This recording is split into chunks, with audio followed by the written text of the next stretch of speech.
Ladies and gentlemen, boys and girls, welcome to the Elevate podcast. My guest today is the CEO of Charity Right.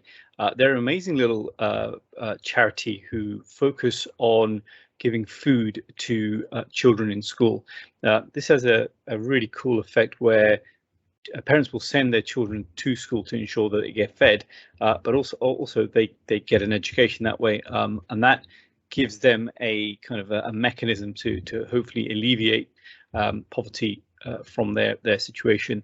Sajad is somebody I've known for a while. He's associated with the Mercy Mission Group. We have a really fun conversation always. He's got a wonderful heart. He's so much fun. And I'm glad that there's quite a lot of bloopers that we're not going to include, but we had a lot of fun, and I hope you'll enjoy it too. Here's Sajad Mahmood. Hey Sajad, Assalamu alaikum. How's it going? Wasim, how are you? Alhamdulillah, very good, very good. How's the weather up in Bradford? Yeah, not so bad. We've had sun and rain at the same time. Spring, typical. That's I guess. Proper English weather, isn't it, really? Yeah, good. It's really windy today in London. I don't know what's going on. It's like all of a sudden it's there's so much light coming out the window from behind you. It seems like it's the noor emanating from behind me of the sun. Yeah, it's the noor of the sun. It's not really that special noor, if I'm honest. Yeah. So anyway, listen, we tried to have a conversation yesterday and it went wrong due to some technical difficulties we had. So the conversation went okay. It was just a recording, right? Conversation was fun, right? So we're going to try and recapture some of that fun, and then inshallah we're actually going to be able to see each other this time. From we're going to pretend like we didn't have the conversation yesterday, and we're going to try and to cover that ground that we covered yesterday. Actually, should have watched it, right? Then I would have known exactly what I said, and then I could have made you say what you said. But anyway, right. So tell us about yourself. So obviously we've known each other for a little while. I suppose this is the bit I start. So far, everyone I've spoken to, I know. So I always start with, I know you for so long. So I've known you since Malaysia. That's what we said, remember? That's what we spoke about yesterday. So I've known you since we met each other randomly. Not randomly, but we met each other in Malaysia when I went for a weekend to Malaysia. And we met in a workshop. And I think it's reasonable to say it was love at first sight. Yeah, almost first sight. I thought, who's this posh guy from London that they've brought in? You know. I mean, he's not posh. He's from Bradford. Yeah, those are the days you didn't have a beard and all the rest of it. You delivered a fantastic workshop, and then I think whilst I was chatting to you just at the break or something, I realised you were from Bradford, and yeah. Banda. Yeah, it's been good since then. Yeah, alhamdulillah. It's been that's probably 8 years ago, 7 years ago, something like that. It's been a while. I think it was 15 or 16. I can't remember, to be honest. I think it was 15. So yeah, 7 years. So you've been now at Charity Right since when? Since its inception in the UK, so 2014. Wow. That proper 8 years, mashallah, that's amazing. So take us right back. So you grew up in Birmingham, Bradford, right? I know the similar B's. How dare you? You grew up in Bradford, right? I grew up in Bradford. As I call it. Most of my life here. I think up until the age of, I think, 8, I hadn't left Bradford, or its districts. I hadn't gone outside kind of half an hour of home, essentially. And most people in Bradford haven't at that time, I think. Yeah. Have you seen, I'm going to ask you a question, have you seen Lord of the Rings? I haven't, no. Come on. I can't watch this stuff because then it just becomes like Star Wars, Star Trek, Lord of the Rings. Marvels. Okay. Yeah. So there's a scene in Lord of the Rings where Sam stops. He's walking along and he stops. And the other guy, Frodo, goes to him, "Why have you stopped, Sam?" And he goes, "This is it. This is the furthest I've ever been from home." I just thought of Saj going, "Dad, this is the furthest I've ever been from home. I can't go any further." Yeah, I think times have changed. Look, like the British community when we were here in the early days, there was not like we didn't parents didn't take us to Turkey for holiday, in the Easter break. It didn't happen. That's a good point, I don't know any Pakistanis who went to holidays apart from Pakistan. Yeah, like Pakistan, or if you were lucky, like Umrah or Hajj or something like that, right? Yeah, That yeah, stuff. yeah. And even Your, that your, wasn't that common, like your holidays were spent going to your auntie's house in Stockport, and yeah. you spend like 4 weeks there living in their house, all kind of camping out in the living room. That was your holiday. That's the kind of That memories you sounds kind have of fun though. as a kid, right? Yeah, holidays after. Those were holidays. You didn't have like beach holidays and all this sort of No, stuff. no, no. I honestly didn't go anywhere away with anyone apart from my family until I was about 18 or 19 years old. And I went with a bunch of lads. We got my friend was 2 years older than us. That's good. And he managed to hire a car, a Vauxhall Astra, and we actually didn't know where we were going. We didn't have a hotel booked. We just had a car, and we had five guys, and we jumped in that car and we're going to Wales because Wales was in a direction that we kind of understood. It was just keep going west. Another country.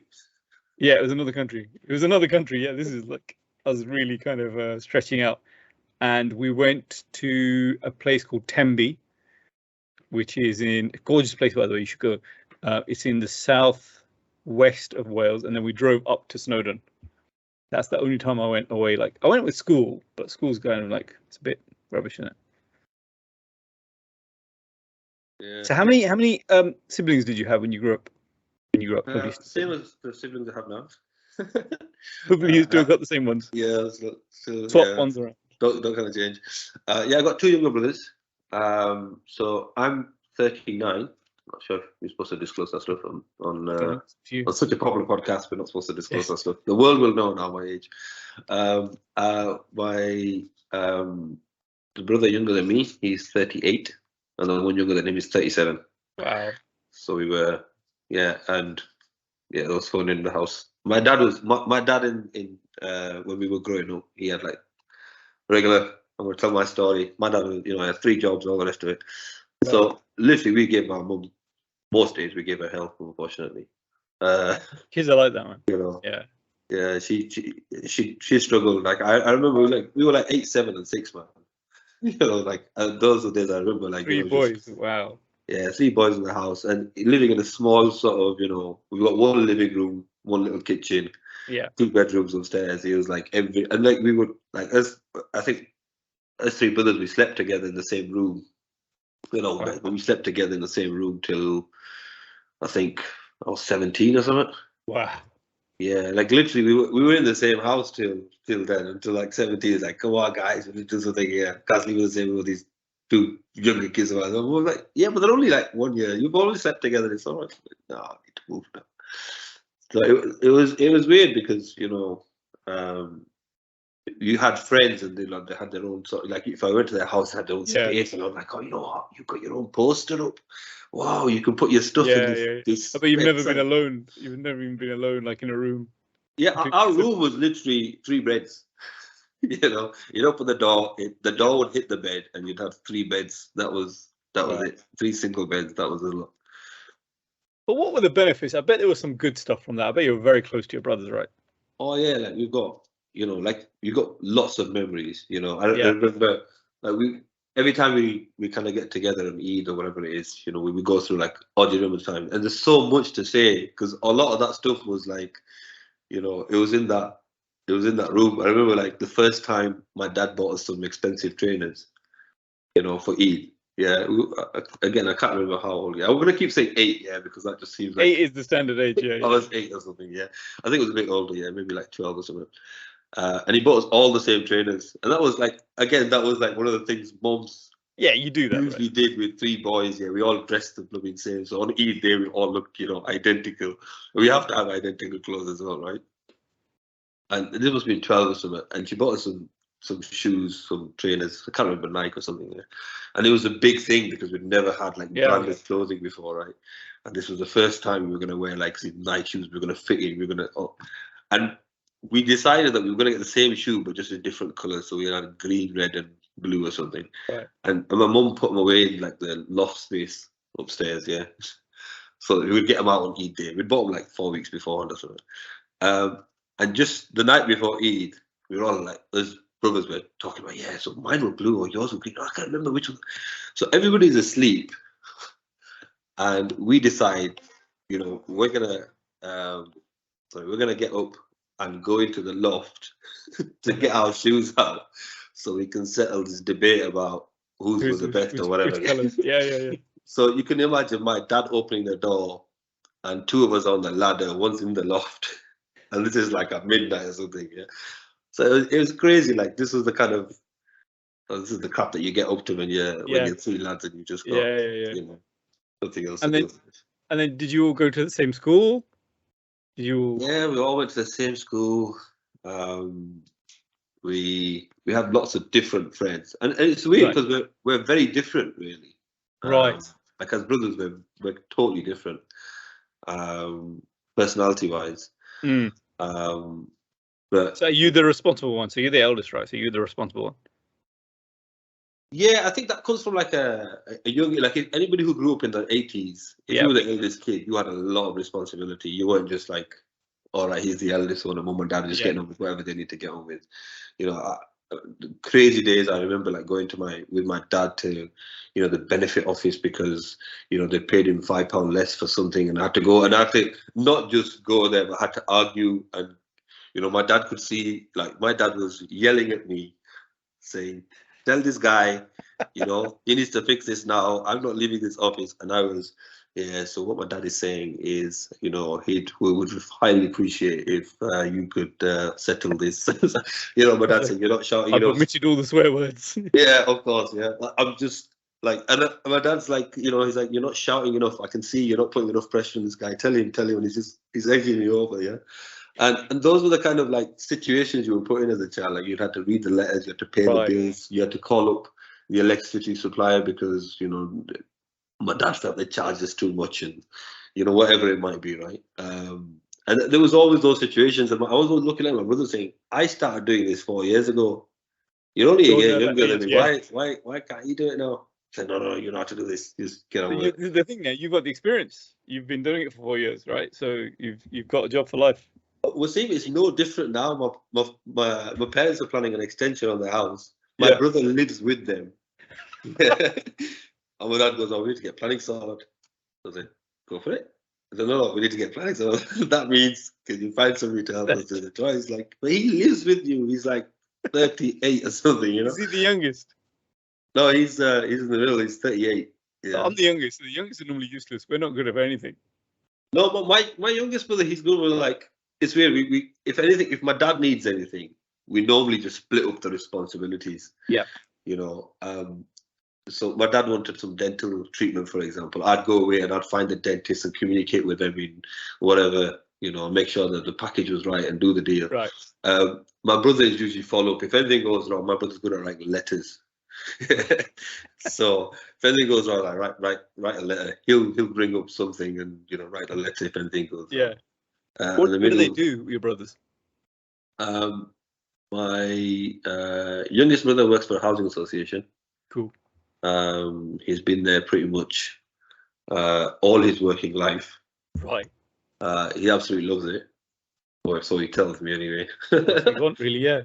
It's funny, like he moved up to like managerial and said, "Nah, I want to deal with the people," and then moved back down again. It's like, brilliant. All right, fantastic. Yeah, you do that, sir.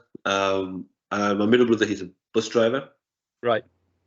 And it's weird because you'd expect like bus drivers and these people, they'd be like really communicative and, you know, going out there. My brother, like, you know, if we're sat together, yeah, hope you don't mind me saying it, yeah. Hopefully he's not watching. If we're sat together, you know, like, you know, we've got some guests or something, yeah. Like literally he can go an hour and just nod. Yeah. Right. Yeah. Like, yeah. Okay. Yeah. Interesting. Yeah, he's not fantastic. You know, he's not interested. You know, that's interesting. So he's the one that normally picks up the bill. So that's usually the deal. I'll go source it for dad. You know, I'm sorting out this extension now. He's gonna pay for it, and the youngest brother will go and do the planning application or something. It's interesting. And what were they like in school? Were you guys all similar, or did you like different things? Different friends, you said. Yeah, I think my youngest brother was the smartest. Youngest is always the smartest. No, just because you had no pressure from anybody, right? He wasn't filling out those working tax credit forms, you know. He was revising like he should. I think it was just like less street smart. He didn't have all that kind of stuff going on. He didn't have to deal with that. Yeah. Yeah, he just had a couple of friends, and and they were SWATs, all of them, and they just got on with it. So he got straight A's at GCSE, got straight A's at A level, got a first class degree. Like he's the golden boy. He got a first class degree while holding a full time job. It's like, what are you doing, man? And it was like, all right, it was just, I think he did like history and peace studies at Bradford University. Like, it's like, it's a serious subject. It's not a. Yeah, you can't just like mess around on that. It's like proper like international politics and like, it's like you're not reading through, but yeah, he managed to do all that. So he was definitely the smartest. I guess from my side, I was always the guy who was like, because I was always with my dad and involved with figuring out these situations and whatever. I was always the kind of entrepreneurial one, or the one that was going to start something and just do a mad project. And I think I was 16 or something, and my dad went to Umrah. My mum was complaining about the kitchen, so I just decided to rip off some of the tiles and went with my mum, bought some new tiles at the local shop and retiled the kitchen wall. It's like, what the hell are you doing? I'd never done this before, but we didn't have YouTube as well, right? So you got to there's no way of ask the guy, so is this one the one you used to stick the tiles to the wall? Yeah, this is the one. All right, we'll take one of those. Just figured it out and off you went. Like, it's always been that kind of way, brothers been there do that.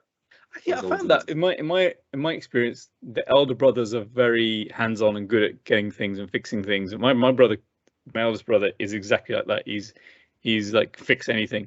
That's always his job. Anything goes wrong, he's gonna fix it. My kids are exactly the same. Like I got two kids, 16 and 12.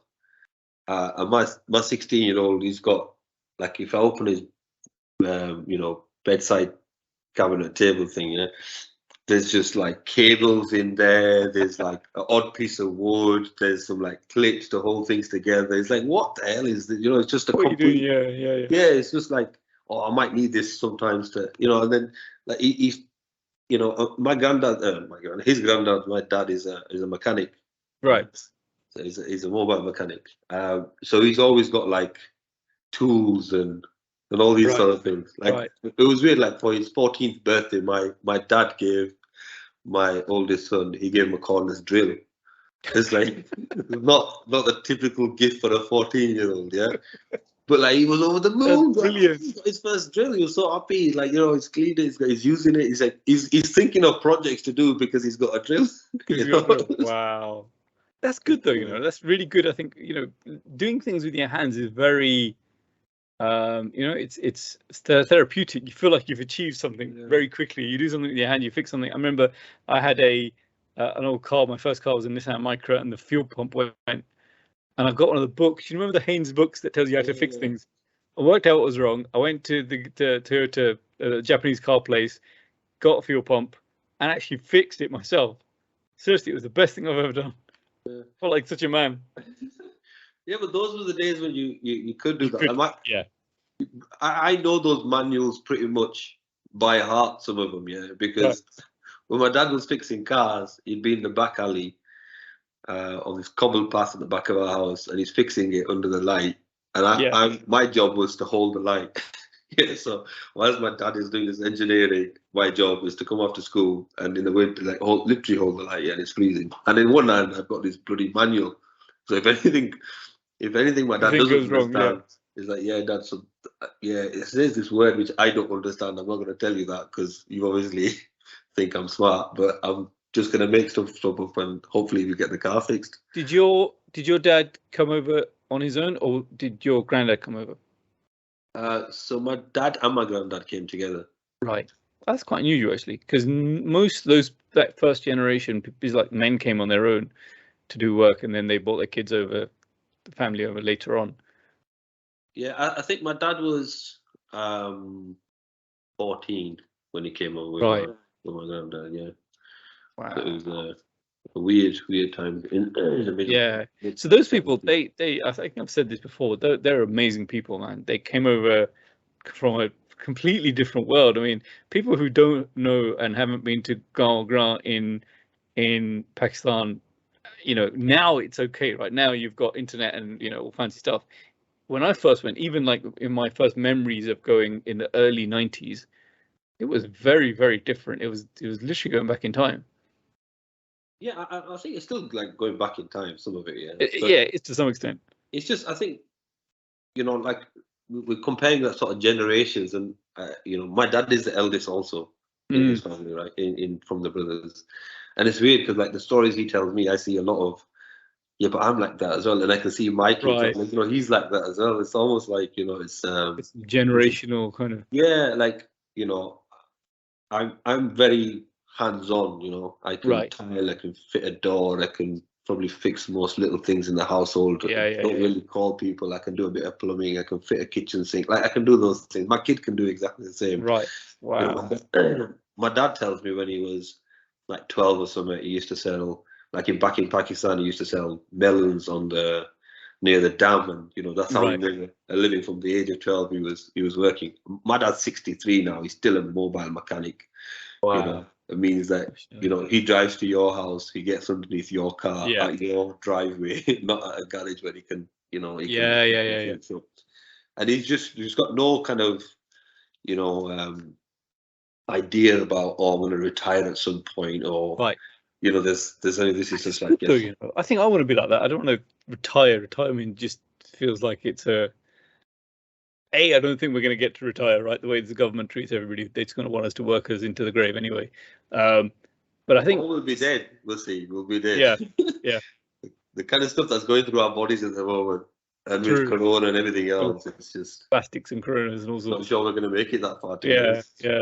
So did you go to uni? I did, yeah. What did you do? I did electronic imaging and media communications, which sounds a lot better than it actually is. Why did hold up? To question, why did you do that? And what is it? So basically, it's weird how I ended up. When we were having a chat before, and you were saying, "Well, share like your." I was like, a lot of my life has just been like, chances, and just ended up in a weird place, and kind of done stuff. I wanted to get as far away from home as possible. So did you go to Leeds? No, so I found this course in Southampton. Wow. Which was electronic imaging and media communications. Yeah. So weirdly, I was doing at A level. I was doing politics, history, and English. Right. Right. That's quite different. And some of my friends, they were doing technology, design, art, and all this stuff. After like 2 months of doing politics, history, and English, I was like, I'm not having fun here because my friends are in the other room chucking paint at each other. Bearing in mind we were adults, we're A-level students. It was just no fun in the school, right? So I decided that, I was going to change course. I remember the teacher brought my dad in and said, look, he's messing up his life. He's doing English, politics, and history. The 3 subjects he did well at GCSE, and he wants to go and do art or something. Yeah. It's like, what the hell is he doing? Yeah, what is he doing? But almost implying that art was for losers. Yeah, it's like, what the hell? Yeah. Any of those kids that haven't got any real GCSEs, they're going to do art. But thankfully, my dad didn't understand a lot of what the teacher said. So we went home and I said, look, the teacher is saying it's my choice at the end of the day. So, but I goes, look, you need to go to university. You know that, don't you? Because there's nobody in my family that went to university. My dad was like, you need to get to university. That was the thing in that generation. Again, you had to go to universities. There's no other choice. You're not successful unless you go to university, just straight off the bat. Yeah, and for my dad, obviously, not having gone to school, not being able to read or write any language, it was even more important for him that somebody and especially his eldest son went to university and did something. Yeah. There's a phrase in our community, "Padhya likha," right? Yeah.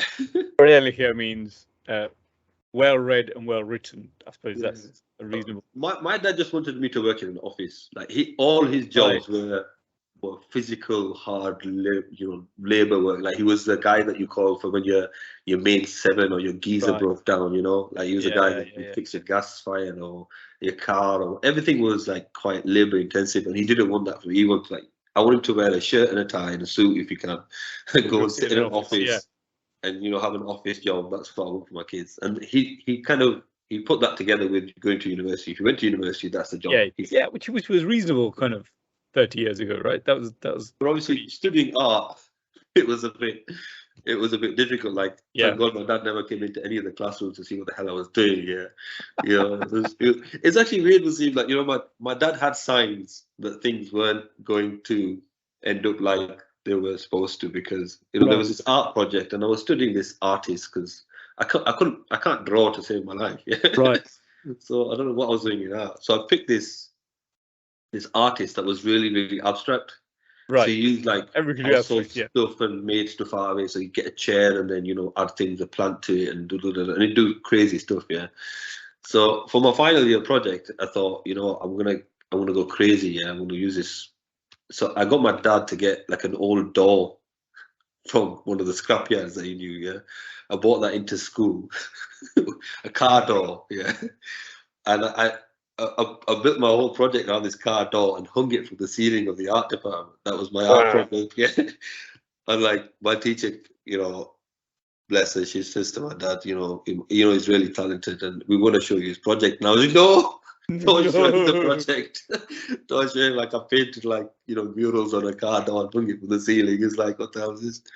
But it was interesting, and from that, obviously, I wanted to go as far away from home as possible. Yeah, I'd not travelled, and I was like 18, and I'd gone to the town centre of my own using a bus pass. That was as far as I'd been. Leeds as far as I went. Leeds, yeah.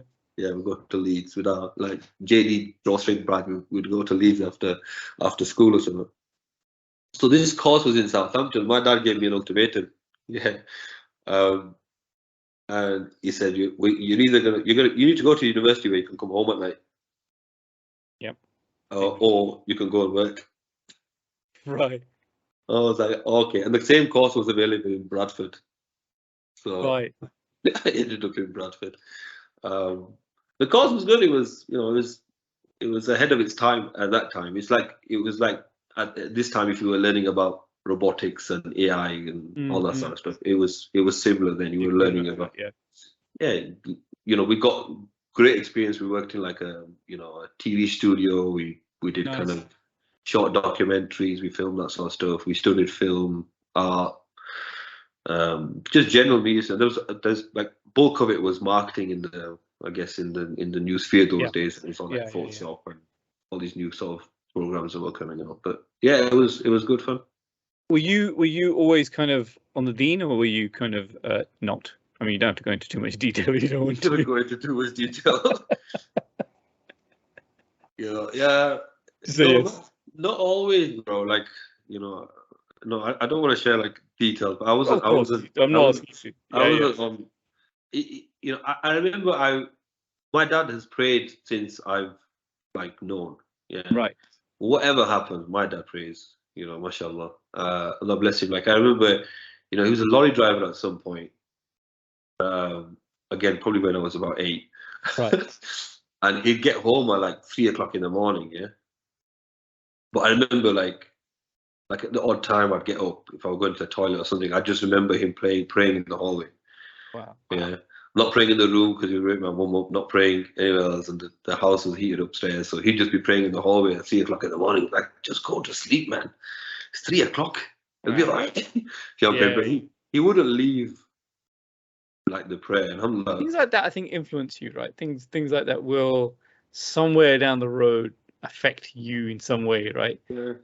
I think there's a blessing there that we kind of don't recognize, we don't look at, we don't think about, but especially like the dua of the father, especially, is specifically pointed out as something, and there was something there that affected you, obviously, and took you off that wrong way that you were on. Yeah, I was praying up until I was probably 8. I'm just using elevate, you see, so I want to keep the 8. Makes sense. It's a little messaging, that's what I'm trying to do. Up until the age of 8, I was probably praying. Well, I was praying, I remember. We'd miss like the prayers at school and stuff like that, but when we'd come home, whatever time it was for that prayer, we were praying, and my mum was ensuring that we were praying. I don't know, I think a bit later on it kind of just went a bit weird shaped. I think when you get to the teen years are a little bit kind of, everybody's a little bit all over the place. They're a bit difficult, I think. And that generation, look, it's different now, where a lot of young sort of parents now, you know, if you're like in your 30s or 40s, you've gone through some sort of Islamic education yourself. You know, the eye socks exist and all this sort of stuff where you're able to get some education at least. Those days, you know, my parents didn't know a lot about the deen, so they will sit you down and say, yeah, so this is Allah and this is the reason you need to pray. They just knew that, you know, Allah's in charge and you had to just pray and this you was fast. Yeah, you pray and you fast and you pay zakat. It was a very like a simplified, you know, version of Islam, which to be honest, it was pure, you know. it was pure. It's exactly the word I was going to use. It was pure. It's very simple. You know, you were nice to people and you prayed and you fasted and you went to the mosque on Friday and you know it was not complex and actually it was quite good to some extent. There was things wrong with the communities and societies that people were in, but their thinking of what they needed to do was not wrong at all. Yeah, absolutely, bro. I mean, and that was the thing. Like, nobody ever sat you down and said, right, this is the reason you need to pray, and this is Allah, these are His names. They didn't ask, right? They didn't need to ask. They thought, yeah, we know there's only one God. That's it. I think for me, I restarted sort of practicing at uni. I think it was the last year or second last year of uni. But yeah, that's when I kind of sort of reconnected with faith. Nothing to do with the ISOC at university, to be honest. It's just kind of situations around my own life and things that were going on. I kind of started practicing, and again, even those stages of practicing were kind of different. I became more God conscious, I think. I started praying. It was on and off, but I started praying, and then it's always just got a little bit stronger as I've gone along, I guess. And what did you do once you left uni? So it was weird because I messed up my last couple of years at university. Right. I found God and then realized I was in the wrong course. Right. So it was like, all right. So before that, I was going to be like, I wanted to become a music video producer. Yeah. Right. That was quite niche. Very different. Yeah. I'd set up everything, so that was what I was going to do. I was fully invested in that space. Right. Like, you couldn't believe it. I was fully invested in that space. And then it was like, oh, okay, then. And then I ended up making these videos about like finding God and, you know, the inner peace and all this sort of stuff. Yeah, it was very with the fairies, you know. It was very kind of, okay, maybe we need to have a chat with your tutor and stuff. You know, it was, and there was reasons why, obviously, it didn't go completely to plan. I ended up getting an honours degree. I think I got a 2-1. I can't remember. It's on a piece of paper somewhere. My early jobs were just, as you're right, you're a marketing, or you think you're a marketing professional going in as a graduate trying to get a job, and you're in anywhere. So I was doing I was doing kind of odd jobs at the same time, getting jobs for like marketing and going for interviews and doing kind of these weird marketing jobs that weren't really marketing. They were like admin, but they were in a marketing agency. So I'll take it. I think that at the end of it, I just, I'd learned enough to say, I can set up on my own. I was just, it was weird because I was looking around at the kind of the Muslim marketing space. And again, if you remember the kind of early noughties, that we didn't really have like branding and these sort of things, right? We were still like doing those flyers on PowerPoint and handing them out. It was still that sort of stuff. Our businesses didn't have any branding. We would have a business card, but you just write your name on it. You didn't have a logo.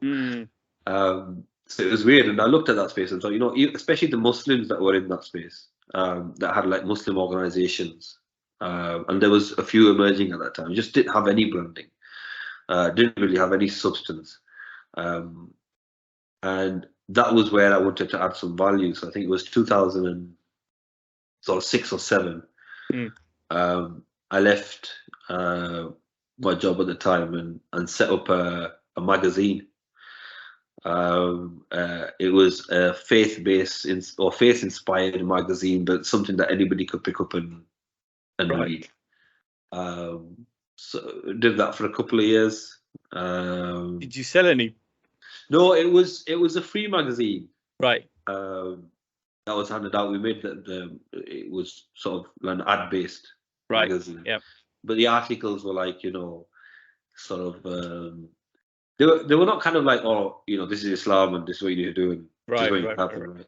They were It was more like, okay, why do Muslims do this thing in the first place? Yeah, or did you know so and so? And it was kind of just in between articles, and we just have regular stuff as well, like food and cooking and cars and lifestyle and all the rest of it. So it got around. It was in like, we had it in Premier Inn, we had it in Travelodge, we had it in a few different hotels and all this sort of stuff. So it got decent coverage. I think we had like 20,000 copies a month that were distributed. So it was, and that was just in kind of West Yorkshire, I guess, throughout. So it was good. I think from that I was, I guess, the basis of like I guess my foundations, because that meant I had to work with a lot of businesses. I had to work with a lot of like creatives. My first time I was running a creative business. I'd run a business before. I was, another funny story. Well, not funny so now, but I think I was 19 and I'd forced my dad to buy me a car. Yeah. Right. The deal was I'd pay for my driving lessons and my dad would buy me a car. Yeah. So I'd work in this little store one day a week, and I'd pay for my driving lessons pretty much. Yeah.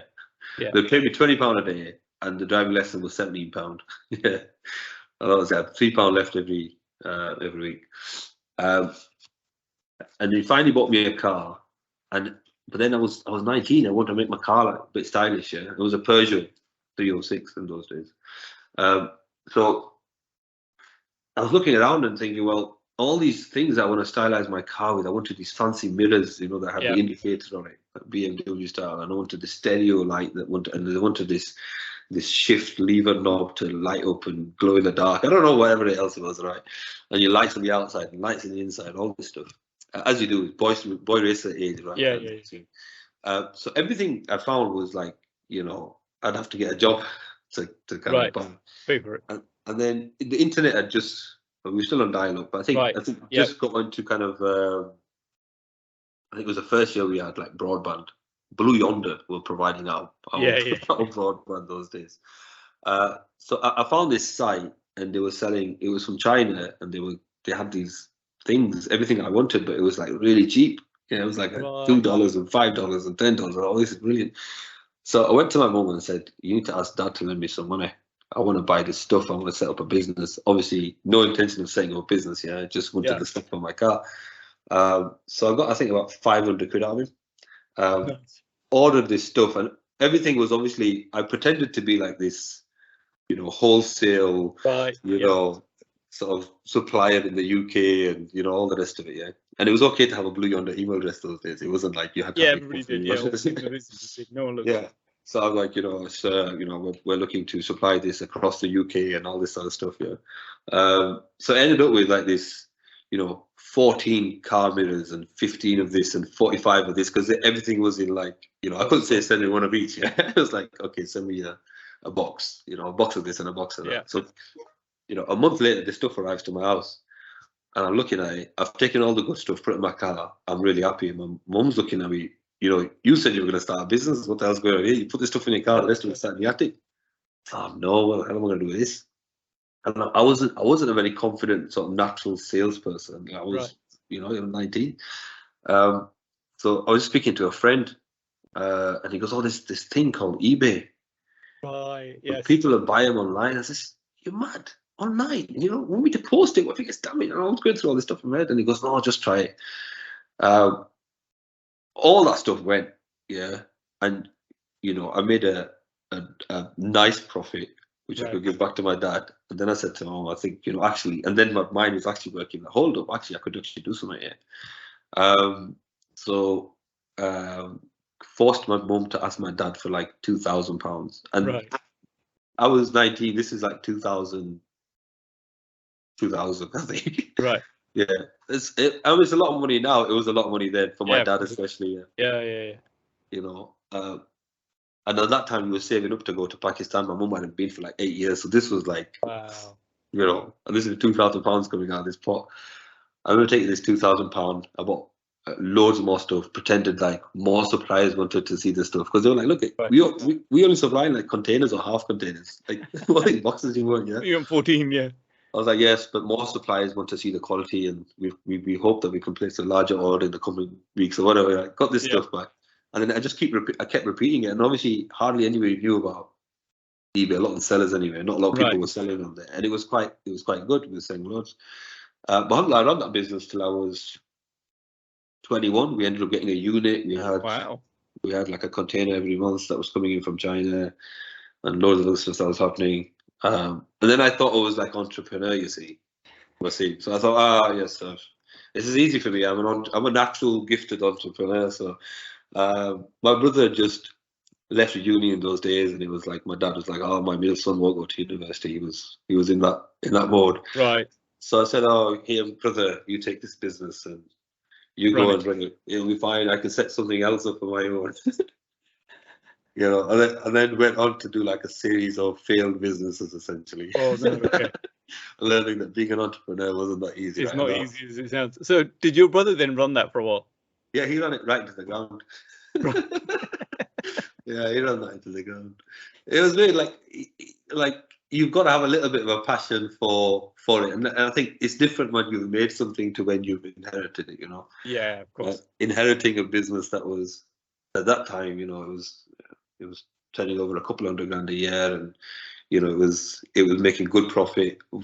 Like, you know, those days my dad was on like, you know, 14 grand a year or something like that. This was making more money than my you know, my dad was saying, I don't need to fix that car because I've got packing to do. You know, you know, that's my dad's involvement with the business, was like, where's the physical activity? Let me get involved. So yeah, it was, he ran that to the ground in like 2 years or so. When did you then get involved in the whole charity right thing? Oh yeah, that stuff. Yeah, so it was weird. Like, obviously, we're not going to mention Azim Kidwai. Not again. We have to, unfortunately. Like every single like podcast I've done, he gets to mention somehow. Yeah, unfortunately. So after I guess this failed magazine business of trying to run this magazine for 3 years and trying to sustain it off advertising, and realizing that Muslim businesses were not interested in paying for good advertising, they were just interested in paying for cheap advertising. We said, right, sack this, and I said, I'll just set up my agency to provide branding and marketing services to Muslim, or at least like ethically, you know, intended businesses. Set it up, and one of the first. It's actually quite weird. Like, we were set up and we were in an office inside this Islamic center. Right. And one day this Azim pops over and says, "Oh, do you mind if I use a desk in your?" Did you know him? Yeah, we can't. He was the guy from the mosque. You know, we knew him. He was, like, yeah, he's the guy who, you know, he's at the mosque. He's one of the committee guys or whatever. You know, he was one of those guys. So the office was tiny, right? Our office, it was like me, this one other guy. We had this spare seat for this one person that we were hoping to employ. Yeah. And Azim came and said, "Oh, you haven't employed the guy yet. It's the free desk. Like, do you mind if I just sit here?" And literally, bro, it was like, you know, yeah, sure. And then we just hit it off. You know, it was really, really fun listening to his conversations, giving him some input into maybe some marketing stuff. He started giving us some of his marketing stuff to do. So there was a prayer campaign, and they gave us some ideas and said, actually, why don't you run it? And then we kind of took on the whole branding and marketing side of it. We ran that in like the underground, in billboards. It was in, and then we took it internationally. It was in Melbourne, in Sydney. So it got really, really interesting. Azim never moved out of the office, even though we employed more people. So he moved from like the desk to the side of the desk to on top of the fridge. On top of the desk. On the fridge. Wherever his laptop would go, he would just, you know, that's my seat and that's my laptop. He'd just move around the office. And it was good having him there, to be honest. Yeah. His stuff was super, super interesting. And it really excited me about, like, actually Muslims were starting to think differently, and they were starting to like engage mainstream media. Like, conversations with Azim were like, yeah, let's get onto MTV, you know. And I was like, that's refreshing that, you know, we would even think that we were. That's a different way of thinking, yeah, that we would be able to even do that, you know. Obviously, they rejected everything that we had said to them. They're like, you guys are mad. Yeah, you would start off with the low word. Yeah, you would have run a prayer advert on MTV. Yeah, we'll pay whatever you want us to pay. It's like, no, you can't. You can't just pay your way through this.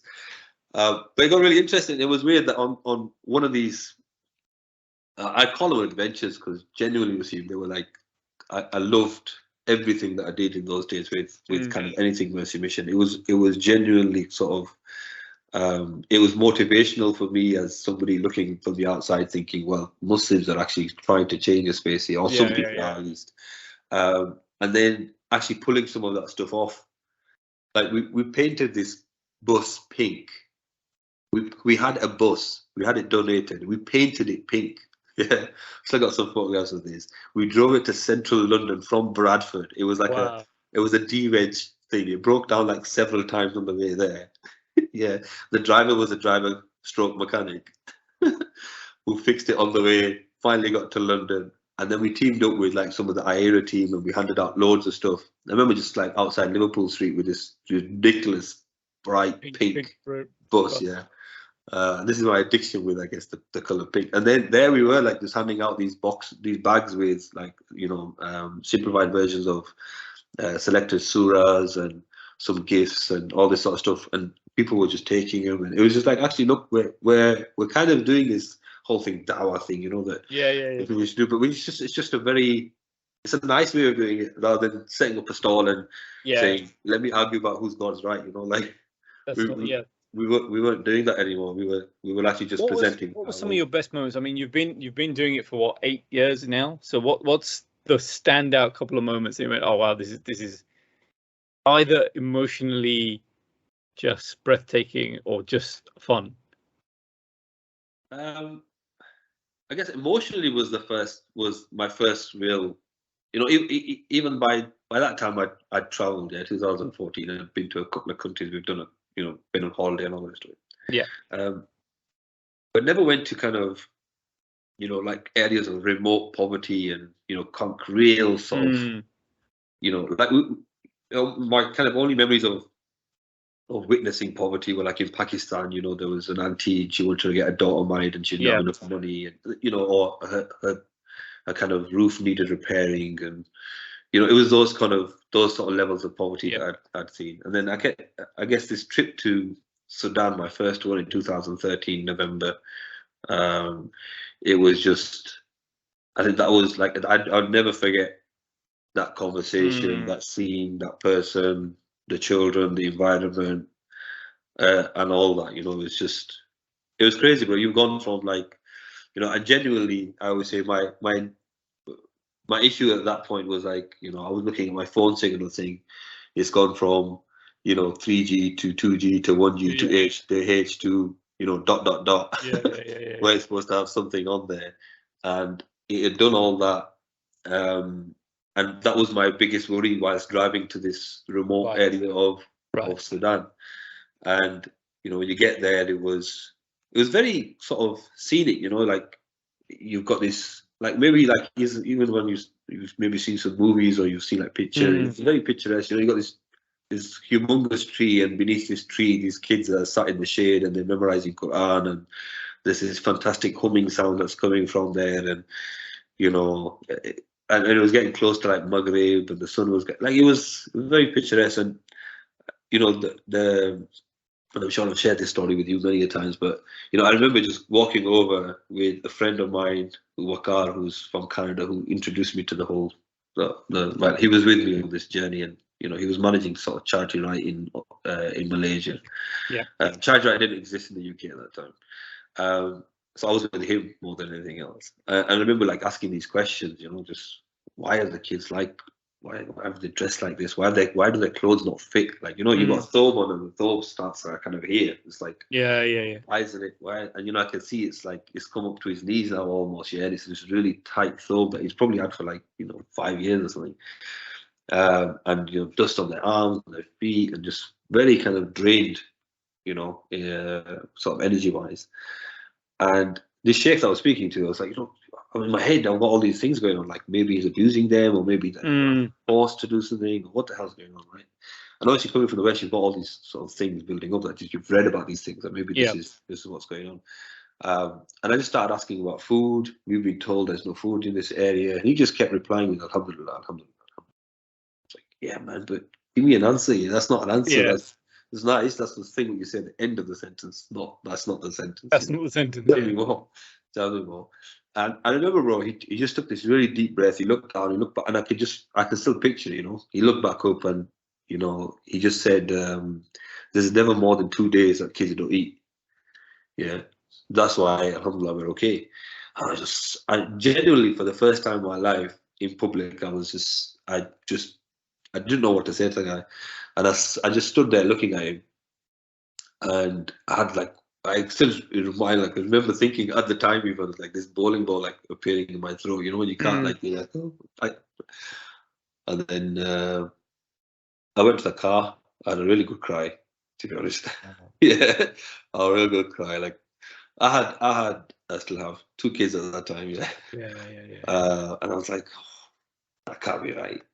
He's not. He can't be right. He's not. And he's saying alhamdulillah to that as well. But yeah, he's not just saying, oh yeah, subhanallah, kids don't get enough to eat. They only eat. No, he's saying it's a blessing. We're okay. Every other day we get a meal. So I went back and I said, all right. Obviously, having composed myself, I said, so what? How long has it been? And he goes, today is the 2nd day. And I said, well, where's the food? Have you got? Yeah. And he goes, well, what are you here for? Genuinely, he said, well, you guys are here now. Yeah, it's not Maghrib just yet. And I was like, I was completely blown away by his reliance on, God to provide. Wow. It's like, it's not the end of day 2. You're here. You're just proving my point. Yeah. And I couldn't do anything but laugh, bro. I remember me and one guy, we just went away, we bought loads of food, we bought back. And I think, I've never taken drugs, Wasim. Let me just put that on camera, yeah. But I've always said that I'm sure, watching kids that haven't eaten for 2 days, get a meal. Yeah. Yeah, or just watching them, bro. It must be better than drugs. It must be. Genuinely, bro, I just sat there and I was watching and then just smiling from once my smile was here, yeah. And just watching these kids eat. And it was the simplest meal, bro. I think at that time it was just this flour with, this sort of soup type thing. And it was there was no meat. There was no Yeah. It was literally, bro, it's the best way to describe it is floury water flour and, Right. it was nothing. It was just, it's stuff that we wouldn't even regard as a meal here, but this was going to fill their stomachs and they'd been starving for 2 days, So those are kind of the emotions that I guess just because it was very early on and it was very, very sort of impactful on me in those days. And I guess that's driven me, That probably leads on to the next question. So what are some of the biggest lessons then you've learned?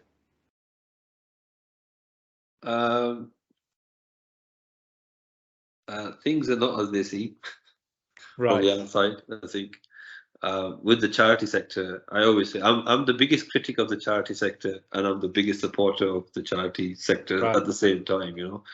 I remember getting in. I got back to the UK after this experience, and I said, "Oh, maybe the big charities don't know about Sudan. That's the problem." In my naivety, I was like, "Oh, maybe they don't know there's a problem there, and we just need to tell them, and then they'll go fix it." And obviously, there's lots of reasons why people don't work in Sudan. Political situation, the economical situation, security issues, whatever it might be. And I just said to myself, it can't be I come back and just do a little fundraiser, gather some money, and just send it across and think that's my job done. Allah's taken me there for a reason. I've seen all this stuff.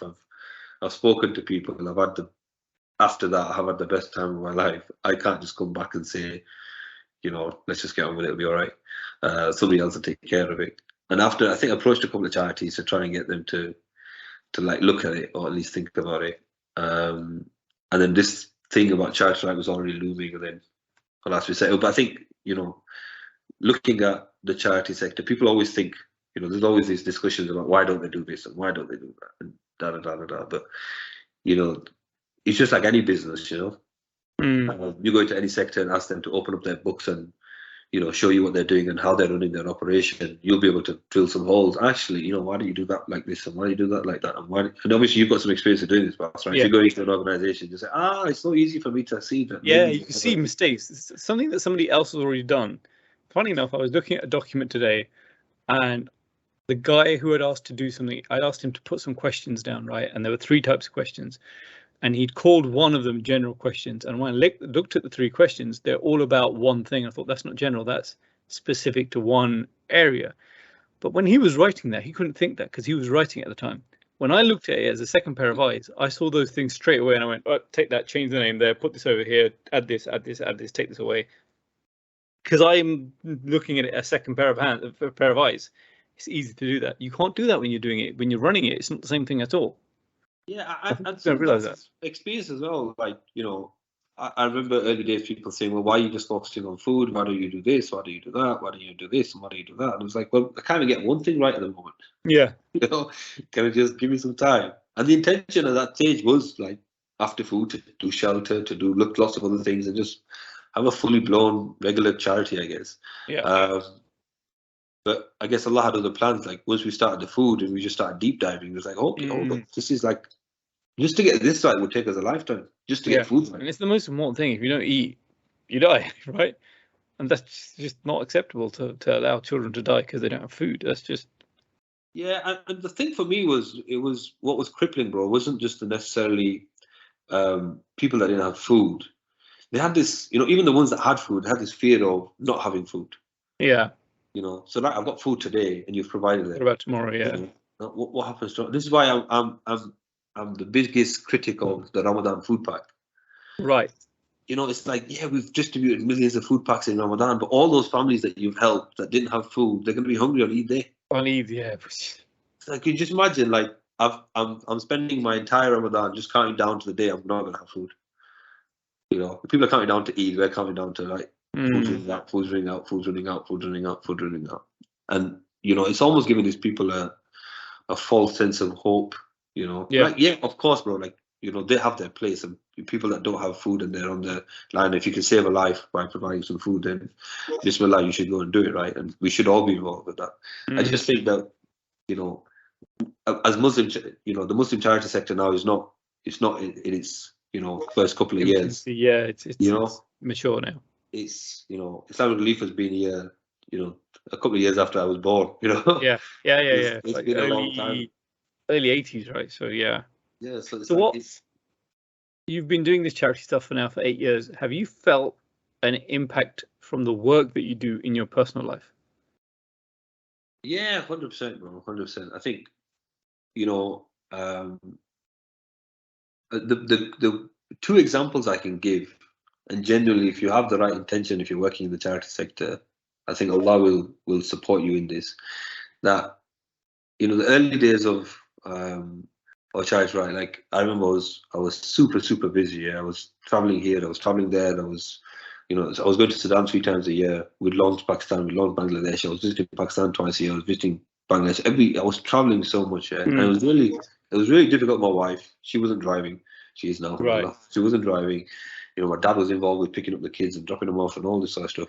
And generally, I especially for my eldest kid, I don't remember kind of, doing the tarbiyah and spending that time and energy with him to get him, make him the man. And I look at him sometimes and think, in the early days I had hardly any involvement. Right. And I always think that, maybe it was because at that time I was so involved with trying to make other kids have a meal. I agree with that. I know what you're gonna say. I agree with that 100%. But maybe Allah just blessed it and said, all right, look, we'll take care of yours. You go and do what you need to do. I generally think that maybe it was one of those things. And I think I had a local uncle where I used to live in Southeast London, Uncle Bear, he's passed away now, and his kids were genius. He had 2 kids, a boy and a girl, and they were very, very bright. And he used to say, I remember my brother saying to him, well, how do you teach them? And he went, I don't. Because I've never taught them anything in my life. I've never spent any time with them. And he goes, however, I honestly believe this is a blessing for me teaching other kids. Because I teach other kids, Allah Ta'ala makes sure that they learn as well. And I think that's true. That something happens there. There's some sort of natural kind of sunnah of Allah Subhanahu wa Ta'ala that when you do something good, it's just repaid back to you. In some way, it's going to get repaid back to you. Don't worry about it. 100%. Bro, it's that thing, that they say that man will fear 3 things, yeah? And he'll be obsessed with 3 things. He'll be obsessed with women, children, his own children, and money. Yep.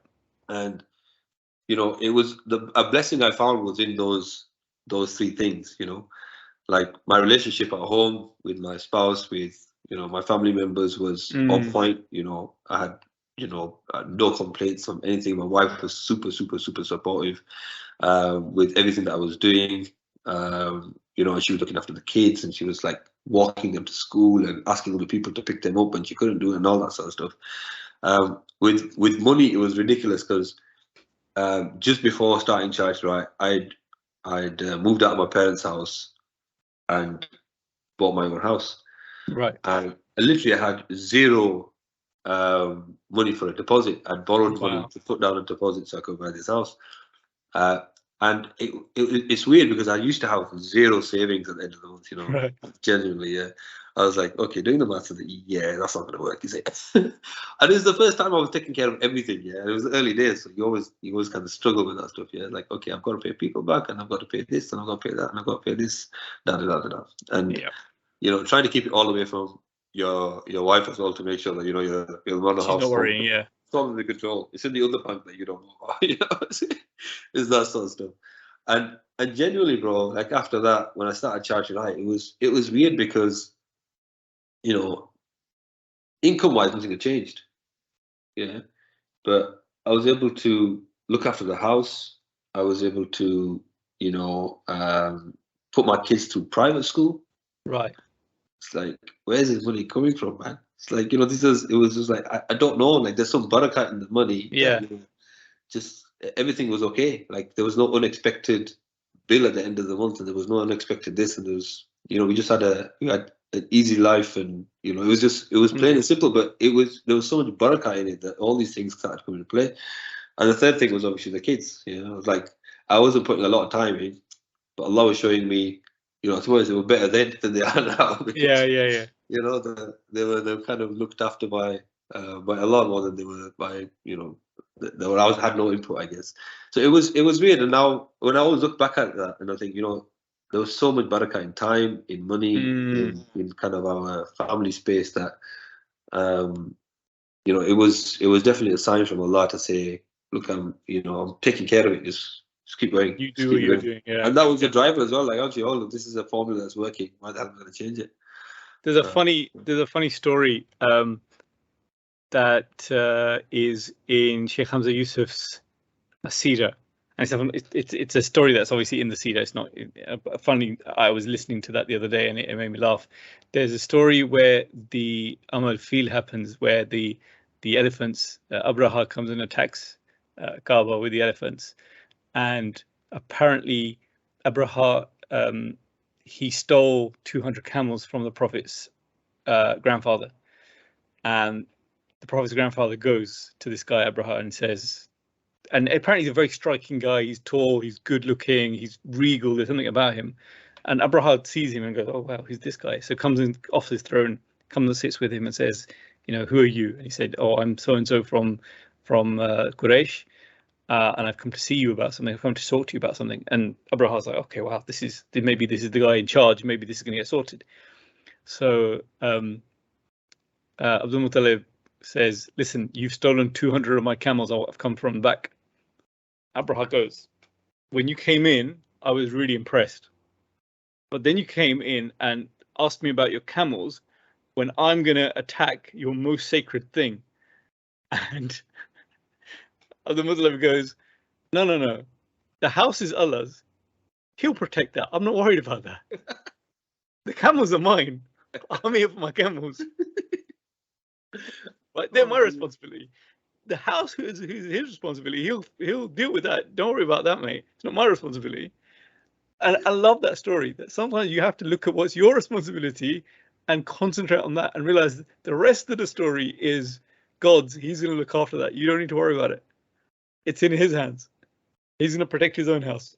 It's brilliant. It's brilliant. Yeah, absolutely, bro. It's 110% right. I don't know if you can hear that, Wat, but you're asking about the weather. Is it thunder? Really? No, I can't hear it. I'm not joking. There's hailstone. You can probably hear it up there. So listen, what's next then? Let's get on. What's next? So you've been here. You're coming up to your big 4-0. What's next? What's your plans for the next, inshallah, 40, 50, 60 years? I don't know about that. I think look, just there's still a lot to do like with Charity Right and with kind of. I think look, even Charity Right, I always look at this and I think look, it's just it's a brand, it's a vehicle, yeah.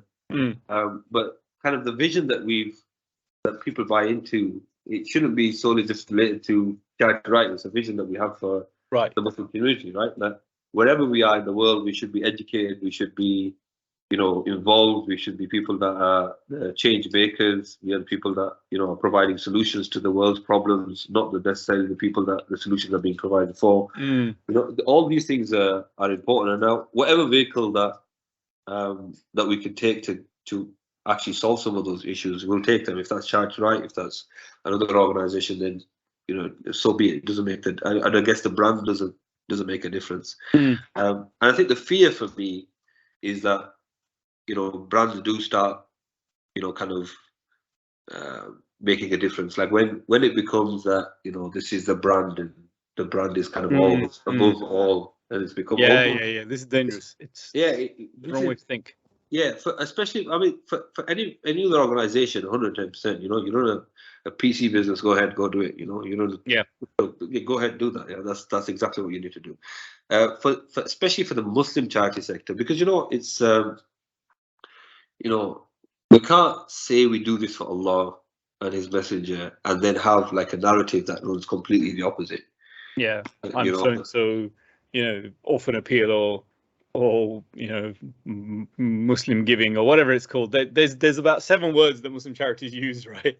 Yeah, like Muslim, Islamic, giving, orphan, charity, appeal, human. Yeah. So I think the problem we've got, bro, is once I guess the brands take over and they become about the brand, it becomes less about what we started this work for, like what difference does it make, and everybody who joins the charity sector always has the same thing, who's not from the sector. They always say, why don't the charities work together? Why isn't there more collaboration? Yeah. The reality is, Wasim, if we did a project together, we probably wouldn't be able to get past whose logo is going to be in the t-shirt. Like that's the reality, We could be all like, all right, we could. It's just never going to happen because we all have I've got to get the fundraising, I've got to get so and so, I've got to get so and so. But maybe it's easy for me to say because Charity Right's still a small organization, but we should be brave enough to say actually we do need a change of direction, and if that means we need to let go of everybody and drop our income by half, so be it, because this is for the future.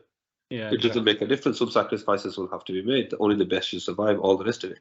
But it just seems that, if a charity gets to the status of 20 million, then if it drops down to 18, it's almost like it's failing. It's not necessarily, it's not done as well this year. What do you mean it's not done as well? it's provided 18 million pounds worth of aid to around the world. Actually, it hasn't done well. What are you talking about? And even like dropping stuff, it feels like in the charity sector that's they're not doing well. They've had to let people go. Right. It's like, no, maybe they just had to change their direction, and maybe just need a different type of team. So here's something. So this will probably go out in the last 10 days of Ramadan in 2022. Please donate to Charity Right. Charity Right's the best. 1443. Is there anything you want to say to people? www.charityright.org.uk. No, I think. Look, I think there's. I think that if there was something I could say, maybe 2 things. First of all, I think don't ever give to a charity based on numbers. I absolutely. I can probably the only time I can use I hate this idea of, percent of. Are they a 0% admin charity, are they 1% admin charity, are they 2% admin charity? It's maybe the 20th question you would ask. Start with figuring out what the charity is all about, what's their vision, what they're actually trying to do, are they making a difference in the way they're doing it?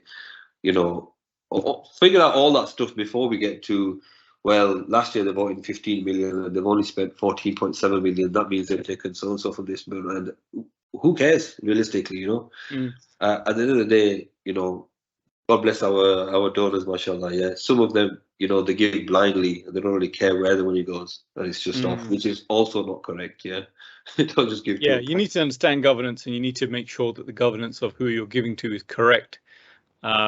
but then going nitpicking and going, there need to be no costs, and the people who are doing this work don't need to get paid, and that's just not realistic, is it? Let's be honest. Yeah, even if there's like those charities exist, and if some of them are doing well, bismillah, carry on. If you're making a difference and it's working for you, great. But charities that do charge and charities that are, charging, or I remember once there was this ridiculous post I saw a couple of years ago. Yeah, Allah forgive the people that put it out. Genuinely, right? I don't know what their motives were, but they did this analysis about the income of the charity and how much it paid staff. So the total salary bill versus the income of the charity, and then they put them in order to say which charity was the best.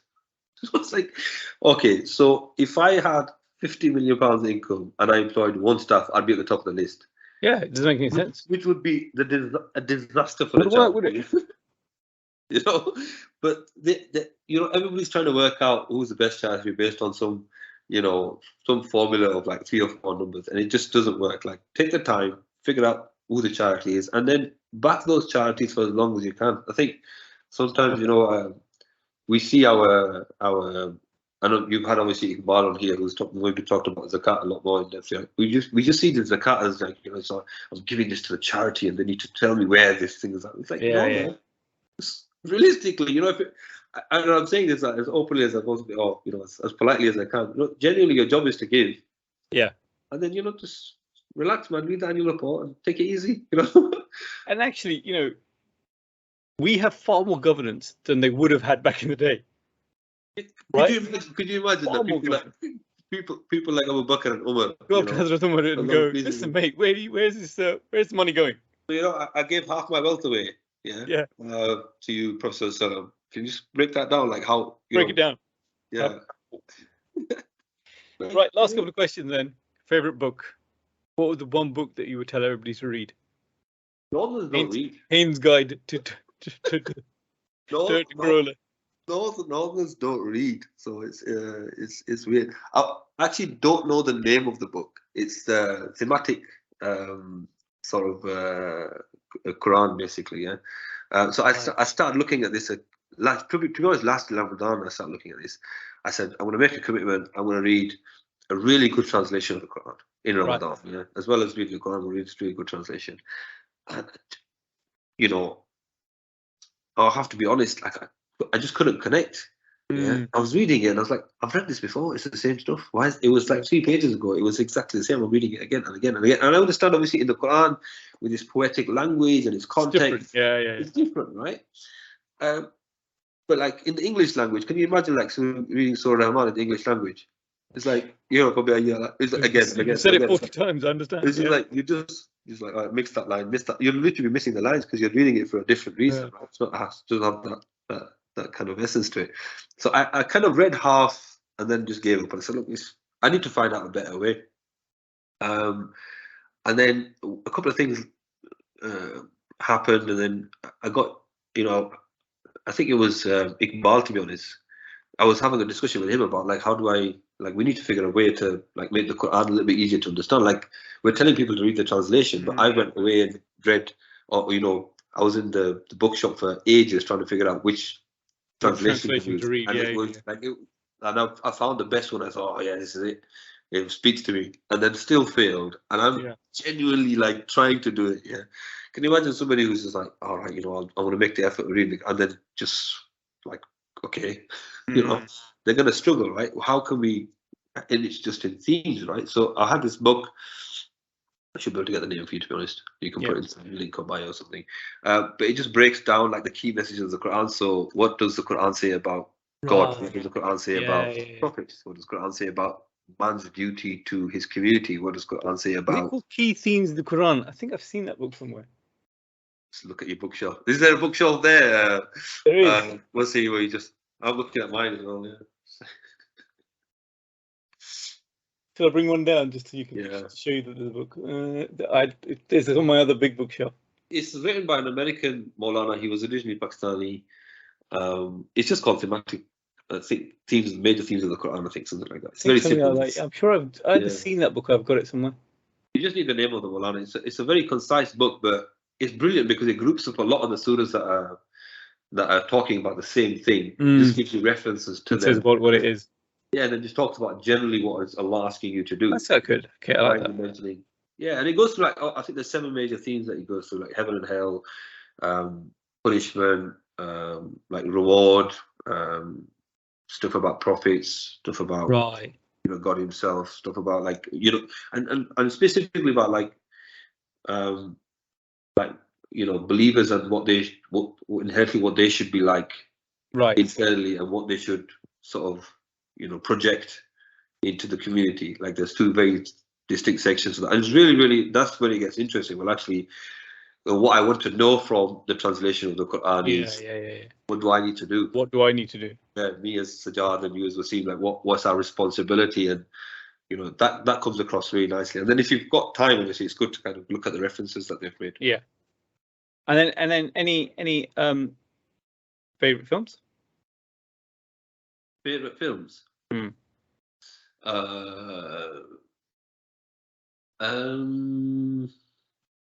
Yeah, I'm gonna have to say The Message. No. I've got too many, man. Yeah, I'm not watching any movies in Ramadan, by the way. TV. Don't watch movies in Ramadan. Watch them outside of Ramadan. I'm unfortunately, my friends really like put me down for this, but I'm I like watching emotional movies. There's this Turkish movie, you've got to watch it. Yeah, it's called Cell 13 or something, I think. Right. Yeah. Oh, 5 minutes in, I was like, this movie is gonna make me cry. Yeah. And genuinely, this is the only movie that we watched as a family, and it's it's based in Turkey. I'm not going to give the movie away. It's a Turkish kid who's he's got the brain of like I think a 12-year-old. He's 20 something or an 8-year-old, and he gets into trouble. Yeah, he ends up in jail, and it's just it's so emotional, man. If you've got kids, especially. Yeah. I remember that we watched that at home, and I look back, and my kids or I was just like. There's an Indian film that you should not watch called Tare Zameen Par. It's like what? I'm off those, unfortunately. I'm off. That's a good thing. Get a pirated version. If anybody's listening. There's a movie which, to be honest, is basically charity rights movie. We should just sponsor it. It's called Kalam. Right. It's in India. It's a Hindi movie, but it's not one of those like mainstream movies. It's about That's like That Is Me, but it's not a mainstream movie. Although it's got Amir Khan in it, it's not a mainstream movie. It's about learning difficulties in kids. Oh yeah, I've seen it. Yeah. The guy. That's kid, like. I'm not an emotional person. Okay, I'm not one person who cries at films. That's nowhere near this Cell something, bro. If you watch it, it's really? Okay. It's crazy, and people switch off after 5 minutes because this movie's gonna make me cry. But yeah, I'm one of those. And then there's obviously In Pursuit of Happiness. Oh yeah, that's a good film. That's a good film. That scene, bro, when he's in the toilet, he's got his that bit's especially as a dad, that film really hits you if you're a dad. Yeah, bro, that's definitely crazy. That kind of some of the Collateral Beauty again with Will Smith is just another one if you haven't watched that. Sorry, we're going for like a Collateral Beauty, bro. Is another, like, I think it's slightly better than In Pursuit of Happiness for me, but just really, yeah, you've got to watch that. Not now. Not now. Bro, this has been a huge pleasure. Time's flown by, man. It's just been brilliant, and Jazakallah khair for your time, and let's catch up soon. We just did, bro. We just 1 hour and 22 minutes of catching up, bro. That's enough, mashallah. I won't have to interview you, bro. You know everything about me now, man. I feel like, just like stripped away lots of clothing and like I'm just here. Yeah. Anyway, Jazakallah khair, and let's catch up soon. Inshallah. All right, take care. Like I said, everybody, that was Saj. He was just brilliant, effervescent, fun guy. And what I'm going to do is put a link into the description below to his charity. Please do donate. It's going directly to children. if you don't want to donate to children's for their food, you know you're probably pretty evil. So please do donate. And as ever, like, subscribe, comment, share, etc., etc. I'm reliant on you to help me grow this channel. And please comment. You know, I've put out a few videos now. Let me know what you think. If there's anything you think I should change, let me know. And I look forward to hearing from you. Thank you. Bye.